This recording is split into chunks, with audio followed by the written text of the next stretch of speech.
नमस्कार, आप देख रहे हैं आज तक और आपके साथ मैं हूं शशि तुषार शर्मा। कोरोना संक्रमण के खतरे के बीच आज से बच्चों का वैक्सीनेशन शुरू हो रहा है। थोड़ी ही देर बाद वैक्सीनेशन सेंटर्स पर 15 से 18 साल तक के बच्चों को वैक्सीन लगाई जाने वाली है। जिन लोगों ने कोविन एप्लीकेशन पर रजिस्ट्रेशन करवा लिया था वो आज टीका लगवा पाएंगे। बच्चों के लिए आपको बता दें कि अलग से सेंटर्स बनाए गए हैं।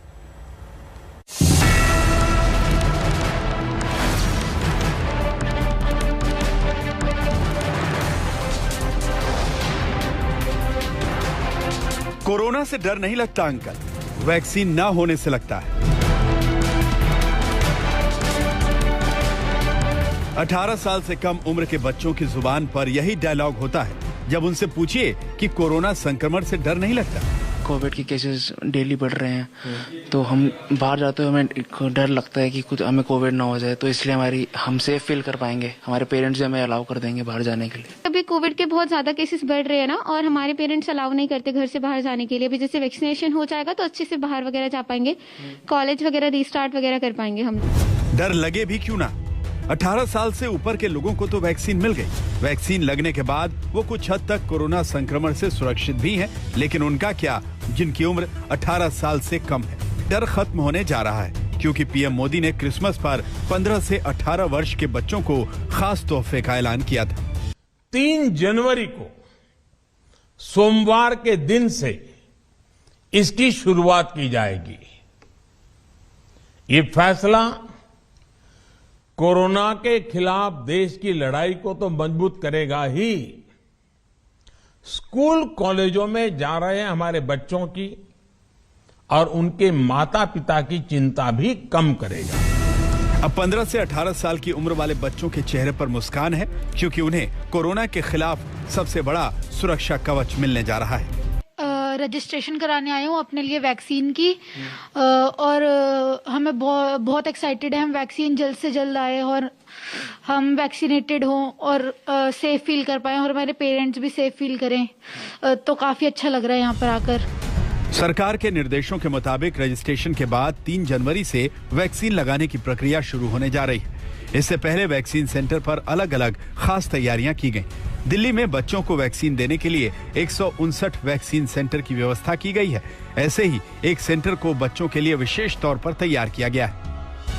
यहाँ पर बच्चों को वैक्सीन लगवाना बोरिंग न लगे, इसके लिए भी व्यवस्था की गई है। इस वक्त हम मौजूद हैं star imagine and path lab के अंदर। आपको दिखाना चाहेंगे कि जो बच्चे हैं वो सुबह से ही लैब के अंदर पहुंच रहे हैं अपना रजिस्ट्रेशन कराने के लिए, और उनके लिए इस लैब में खास तरीके की तैयारियां जो है वो की जा रही हैं ताकि बच्चे जब यहाँ पर आएँ तो वो अपने आप को बोर महसूस न करें।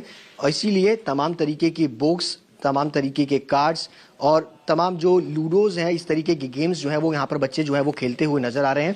कल कोविन पोर्टल ओपन हो गया था, रजिस्ट्रेशन 1 जनवरी से शुरू हो गया था, तो हमने देखा कि पोर्टल ओपन होते ही रजिस्ट्रेशन हो गए। हमारे पास सोमवार और मंगलवार तक के जो है स्लॉट सारे फुल हो गए हैं और पेरेंट्स और बच्चे काफी आके वैक्सीनेशन सेंटर्स को विजिट कर रहे हैं और उनमें काफी ज्यादा उत्साह देखा जा रहा है क्योंकि बच्चों को काफी टाइम से और इवन पेरेंट्स को काफी समय से इंतजार था। दिल्ली, मुंबई समेत कई शहरों में बच्चों के लिए अलग से वैक्सीनेशन सेंटर बनाए गए। स्कूल कॉलेजों में भी वैक्सीन लगाने की तैयारी की गई है। नोएडा के मल्टी स्पेशलिटी अस्पताल में 15 से 18 साल के बच्चों को मुफ्त में वैक्सीन लगाई जानी है। इसके लिए रजिस्ट्रेशन के बाद यहां आने वाले बच्चों के लिए वैक्सीन लगाने की अलग व्यवस्था की गई है। 15 से 18 साल के बच्चों को टीकाकरण लगाने के लिए अलग अलग राज्य अपनी तरीके से प्रिपरेशंस कर रहे हैं। इस वक्त मैं नोएडा के चाइल्ड पीजीआई में हूं, उत्तर प्रदेश में, जहां पर 27 ऐसे सूची बनाई गई है सेंटर्स की, जिसमें स्कूल भी होंगे और अस्पताल भी होंगे जहां पर बच्चों को वैक्सीन लगाई जाएगी। अकेले नोएडा में ही 27 सेंटर बनाए गए हैं। यहाँ पर बच्चों को वैक्सीन लगाई जाएगी।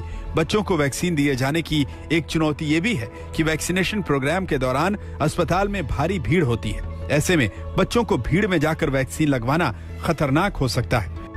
बच्चों के वैक्सीनेशन प्रोग्राम की शुरुआत हुई है, लेकिन साथ ही साथ ओमिक्रॉन के मामले भी बढ़े हैं। इस वजह से अस्पतालों में वैक्सीन लगवाने वालों की संख्या में भी तेजी से इजाफा हुआ है क्योंकि खतरा तेजी से बढ़ रहा है। नहीं, दूसरी डोज लगाना जरूरी भी है और मेरी तो आज ही स्लॉट था तो मुझे आज ही लगाना था, लेकिन मैं सभी को कहना चाहती हूँ कि जिन्होंने दूसरी डोज नहीं लगाई है वो जल्दी से लगा लें, क्योंकि ये जो दूसरा वेरिएंट आ गया है कोरोना का तो उसके लिए जरूरी है बचाव। बच्चों की वैक्सीनेशन प्रक्रिया को सरल रखा गया है। कोशिश की गई है कि बच्चे खुद आकर वैक्सीन लगवा सकें। इसके अलावा कई वैक्सीनेशन सेंटर्स पर माँ बाप के आने पर उनके लिए भी अलग से व्यवस्था की गई है। वैक्सीनेशन से पहले कई अस्पतालों में ड्राई रन किया गया। तो देखिए पूरी प्रक्रिया किस तरह से होगी वो हम आपको बताने वाले हैं। सबसे पहले जब बच्चे आएंगे तो उनका यहाँ पर नाम, नंबर और साथ ही साथ बाकी सारी डिटेल्स, एड्रेस हो गया, आधार कार्ड नंबर हो गया, सारी डिटेल्स यहाँ पर लिखी जाएंगी। उसके बाद जब अंदर एंट्री करते हैं, कोवैक्सीन रजिस्ट्रेशन रूम है ये, जब बच्चे यहाँ पर एंट्री करेंगे अपने पेरेंट्स के साथ तो सबसे पहले वो आएंगे यहाँ पर कोवैक्सीन वेरिफिकेशन डेस्क पर। यहाँ पर यदि आपने अपने एप्लीकेशन कोविन ऐप पर यदि आपने रजिस्टर किया हुआ है तो वो कोविन ऐप का रजिस्ट्रेशन स्लॉट आपको यहाँ पर बैठे व्यक्ति को दिखाना पड़ेगा। कोशिश ये की जा रही है कि बच्चों को बाकियों की भीड़ से अलग रखकर ही वैक्सीन लगाई जाए। वैक्सीनेशन के प्रोटोकॉल के तहत वेटिंग रूम की व्यवस्था भी अलग रखी गई है और चाइल्ड स्पेशलिस्ट के जरिए बच्चों के स्वास्थ्य पर नजर रखी जाएगी। हमने एक दिन में 500 लोगों का भी स्लॉट्स फिक्स किया है। अगर ज्यादा होंगे तो हम लोग 1000 बच्चों तक एक दिन में वैक्सीनेट कर सकते हैं। मुंबई में भी बच्चों को वैक्सीन लगाने की पूरी तैयारी कर ली गई है। मुंबई के बीएमसी वैक्सीनेशन सेंटर पर बच्चों को कोवैक्सीन दी जाएगी। मुंबई में इसके लिए खास तौर पे तैयारियां की गई है। 9 लाख से ज्यादा जो बच्चे हैं वो 15 से 18 के एज ग्रुप में आते हैं और बीएमसी के जो कुल 9 जंबो कोविड सेंटर है वहां पर ये वैक्सीनेशन कैंप चलाया जाएगा। इस वक्त हम बीकेसी के वैक्सीनेशन सेंटर पर मौजूद है। ये मुंबई का सबसे बड़ा वैक्सीनेशन सेंटर है। आपको बता दें कि जो प्राइवेट अस्पताल है वो अपनी अवेलेबिलिटी यानी कि जो कोवैक्सीन जो बच्चों को लगनी है उसकी अवेलेबिलिटी पर जो है वैक्सीनेशन की प्रक्रिया शुरू करेंगे। प्राइवेट में जो वैक्सीनेशन है वो एक वैक्सीन का जो डोज है वो 1200 में आपको मिलेगा। बीएमसी का जो तैयारी है वो ये भी है कि स्कूल्स और कॉलेजेस में जाके बच्चों को वैक्सीनेट किया जाए। मुंबई के इस सेंटर पर कोशिश ये की जा रही है कि यहाँ आने वाले बच्चों को जल्दी से जल्दी वैक्सीन लगाकर उन्हें घर जाने दिया जाए। इसके पीछे वजह है मुंबई में कोरोना के मामले बहुत तेजी से बढ़े हैं। ऐसे में सेंटर पर भीड़ जुटाने से बचा जाए। दिल्ली से सुशांत मेहरा, मुंबई से सौरभ वक्तानिया, नोएडा से मिलन शर्मा और तेजश्री पुरंदरे के साथ आज तक ब्यूरो। देश में कोरोना संक्रमण की तीसरी लहर की शुरुआत हो गई है। बस इस पर आधिकारिक मुहर नहीं लगी। ये हम इसलिए कह रहे हैं क्योंकि करीब इतने ही मामले वर्ष 2021 में 15 और 16 मार्च के बीच आ गए थे, जिसके बाद दूसरी लहर की बात कही गई थी। देश में मिले कुल मामलों में से 5 राज्य ऐसे हैं जहां सबसे ज्यादा मरीज हैं।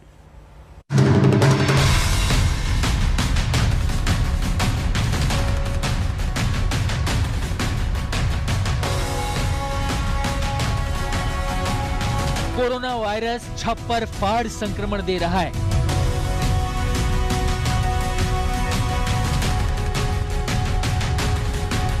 और लोग झोली फैलाए संक्रमण ले भी रहे हैं।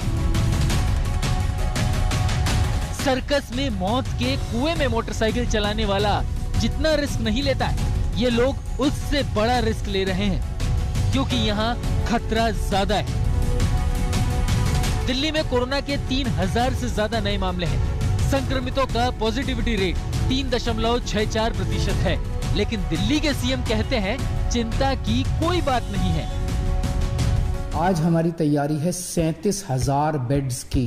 दिल्ली में आज दिल्ली सरकार 37,000 कोरोना के ऑक्सीजन बेड्स की तैयारी करके बैठी है कि अगर जरूरत पड़ेगी तो हम 37,000 बेड्स हमारे पास तैयार हैं। पैनिक होने की कोई बात नहीं है। सबको जिम्मेदारी से काम लेना है, लेकिन पैनिक होने की कोई बात नहीं।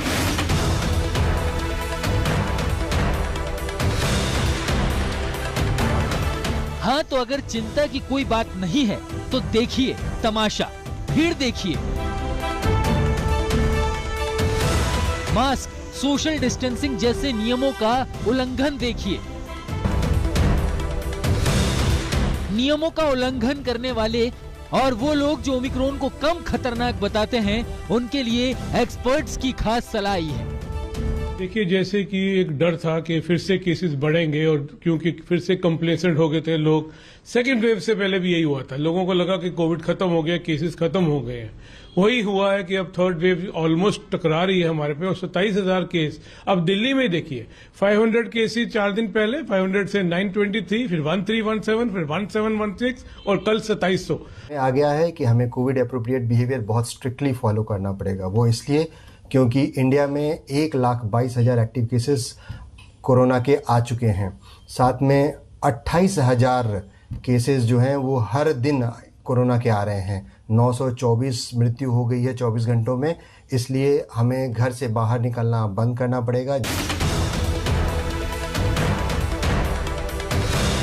स्कूल कॉलेज बंद, सिनेमा थिएटर पर पाबंदियां, मेट्रो बस ऑटो के लिए अलग कानून, बाजारों में ऑड इवन के नियम, सब करके देख लिया, येलो अलर्ट जारी करके देख लिया, लेकिन लोग मानने को राजी नहीं हैं। सरकार ने रोड साइड टेस्टिंग की व्यवस्था भी कर दी है। ताज़ा विश्लेषण आंकड़ों का यही कहता है कि ऐसे पेशेंट, उनका नंबर्स भले हो, इन्फेक्शन भले बढ़ रहा हो, लेकिन जिन्हें ऑक्सीजन की ज़रूरत है उनकी संख्या बहुत ही कम है। और आंकड़ा ये बताता है कि तकरीबन 0.22% ही ऐसे हैं जिन्हें ऑक्सीजन की ज़रूरत पड़ रही है। साफ तौर पर आप देखिए, अलग अलग जगहों पर कुछ इसी तरह से जो RT-PCR का टेस्ट चल रहा है, एक बार जैसे ही नंबर बढ़ा, ऐसे में दिल्ली के अलग अलग इलाकों में जो टेस्टिंग है वो बढ़ा दी गई है। दिल्ली के बाद हरियाणा चलिए, ये गुरुग्राम की तस्वीरें हैं। ये गुरुग्राम का सदर बाजार है। कोरोना के संक्रमण के चलते आदेश ये थे कि इसे शाम 5 बजे के बाद बंद कर दिया जाएगा, लेकिन इस तरह के आदेशों के हालात देखिए। अब राज्य के मंत्री जी से सख्ती वाले बयान सुनिए। आपको पता है कि तीसरी लहर ये बहुत तेजी से बढ़ रही है। आज हरियाणा में लगभग 500 केस प्रतिदिन बढ़ रहे हैं। आज 2000 से ऊपर केस हो गए हैं। हमें सब जगह सावधानी बरतने की आवश्यकता है। सरकार ने नई पाबंदियां लगाई हैं, जिलों को 2 हिस्सों में बांट दिया। जिनमें ज़्यादा संक्रमण है उनको एक कैटेगरी में रखा है, उसमें गुड़गांव, फरीदाबाद, सोनीपत, अम्बाला, पंचकुला है। इनमें ज़्यादा सख्तियां लगाई गई हैं, बाकियों में भी सख्तियां लगाई गई हैं। पूरे साल स्वास्थ्य और सुरक्षित रहने की मन्नत के साथ लोग मंदिरों में भी खूब पहुंचे। हम आपको 6 तस्वीरें दिखाते हैं। हालात देखिए, हजारों की संख्या में लोग पूजा पाठ के लिए पहुंच रहे हैं। कोविड नियमों का पालन दूर दूर तक नहीं होता दिख रहा है। देश में कोरोना के सबसे ज्यादा मामले महाराष्ट्र में मिले हैं। पिछले 24 घंटे में वहां 9,000 से ज्यादा केस सामने आए और महाराष्ट्र में भी सबसे ज्यादा मामले मुंबई में मिल रहे हैं। यहाँ 6,000 से ज्यादा केस एक ही दिन में मिले। वजह इस तरह की लापरवाहियां हैं। मरीन ड्राइव पर दिख रही लापरवाही ने कोरोना को ड्राइव करने का ग्रीन सिग्नल दिया है। देश में पश्चिम बंगाल दूसरे नंबर का प्रदेश, जहां कोरोना के सबसे ज्यादा मामले सामने आए हैं। पिछले 24 घंटे में 4,512 मरीज मिले और इसके पीछे कारण है लोग मास्क नहीं पहन रहे हैं। हालात ये है कि प्रशासन सड़क पर उतरकर लोगों को याद दिला रहा है कि सुरक्षित रहना है तो मास्क लगाओ। देश में कोरोना के 27,000 से ज्यादा मामले आए हैं पिछले 24 घंटे में, लेकिन इस बढ़ते खतरे को देखकर भी लोगों के अंदर कोरोना का डर नहीं नजर आ रहा है। दिल्ली से सुशांत मेहरा और राम किंकर सिंह, शिरडी से नितिन मिराणे, चंडीगढ़ से मंजीत सहगल के साथ आज तक ब्यूरो।